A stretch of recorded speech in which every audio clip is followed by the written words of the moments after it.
ஆனால் இன்னைக்கு ஈரானுடைய உச்சபட்ச தலைவர் கொல்லப்படுகிறார் அப்படின்னு பார்க்கும்போது அங்கே இருக்கக்கூடிய மக்களுடைய மனநிலை பார்த்தோம்னா ஆதரவு மனநிலையும் இருக்குது, எதிர்ப்பு மனநிலையும் இருக்குது. இங்கே சென்னையில் இருக்கக்கூடிய அமெரிக்க தூதரகத்தை எதிர்த்து அதை முற்றுகையிட போகிறாங்க, சென்னையிலேயே அதனுடைய இம்பாக்ட் தெரியுது அப்படின்னும் போது அங்கே ஒரு ஆதரவு மனநிலை இருக்கிறத பார்க்கலாம். பட் எதிர்ப்பு அப்படிங்கிறது ஏன் சரிக்கலாம்? யூஸ்வலாகவே ஒரு உச்சபட்ச தலைவர் கொல்லப்படுறாரு அப்படின்னா அந்த இடத்துல எங்கேருந்து எதிர்ப்பு வரும்? ஏன்னா 47 ஆண்டுகளாக அது ஒரு இரும்புக்கர ஆட்சியை இந்த மக்கள் அனுபவித்து கொண்டிருந்தார்கள். அவருடைய வாழ்வாதாரத்திற்கு பெரிய சேதம் விளைவிச்சது இந்த அரசு. அவர்களுடைய வாழ்க்கை தரம் கீழே போயிடுச்சு, வேலைகள் கிடையாது. அது பெரிய வளமான நாடு, அந்த நாட்டினுடைய வளமையும் இல்லை, பெரிய சுதந்திரமும் இல்லை. அப்படின்ற ஒரு சூழலில் ஒரு இரும்பு கரத்தை கொண்டு அந்த அந்த அந்த அரசு ஆட்சி நடத்துச்சு.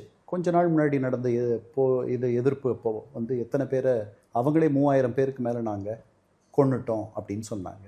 வெளியில் இருக்கவர்கள் அதை விட பல்லாயிரக்கணக்கான பேர் கொண்டு இருப்பாங்க அப்படின்னு நினைக்கிறாங்க. அந்த மாதிரி ஒரு அரசு போகிறத பற்றி, அந்த அரசனுடைய தலைவர் போகிறத பற்றி கொஞ்சம் பேர் மகிழ்ச்சி அடைகிறதுல ஒன்றும் ஆச்சரியம் ஒன்றும் இல்லை. உண்மையில் அங்கே என்ன நடக்குதுன்றது அங்கே போனால் தான், அங்கே போய் அங்கே அந்த அந்த மொழியவும் அந்த கலாச்சாரத்தையும் நம்ம புரிஞ்சுக்கிட்டா தான் நம்ம சொல்ல முடியும். அப்புறம் நீங்கள் சொன்னீங்க வெளியில் எதிர்ப்பெல்லாம் நிறையா இருக்குது. இங்கே சென்னையில் இருக்குது, அதுக்கப்புறம் பாகிஸ்தானில் கராச்சியில் அவங்களுடைய துணை தூதரகத்தை பண்ணிட்டாங்க. இது வரைக்கும் நாம் இப்போ பேசிகிட்டு இருக்க இந்த தருணத்தில் ஏறக்குறைய 2.25 நாள் ஆயிருக்கு இந்த போர் தொடங்கி.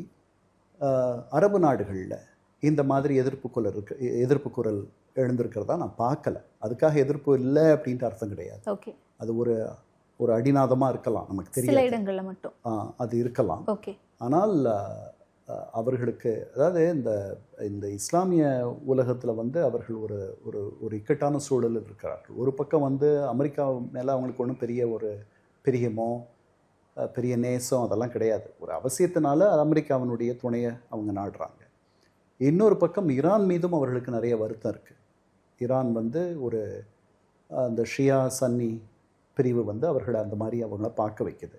ஈரானியர்கள் இதெல்லாம் மீறி இன்னொரு எண்ணம் என்னென்னா, நாம் எல்லாரும் ஒரு இஸ்லாம் என்கிற குடையின் கீழ் வருபவர்கள், நம்ம இந்த மாதிரி ஒரு நிலைக்கு வந்துட்டோமே, நம்முடைய பண்பாட்டின் மேலே இது நடக்கிற தாக்குதல் அப்படின்ற எண்ணமும் பல பேருக்கு இருக்குது. அப்படிப்பட்டவர்கள் இந்தியாவில் நிறைய பேர் இருக்காங்க, பாகிஸ்தானிகள் நிறைய பேர் இருக்காங்க.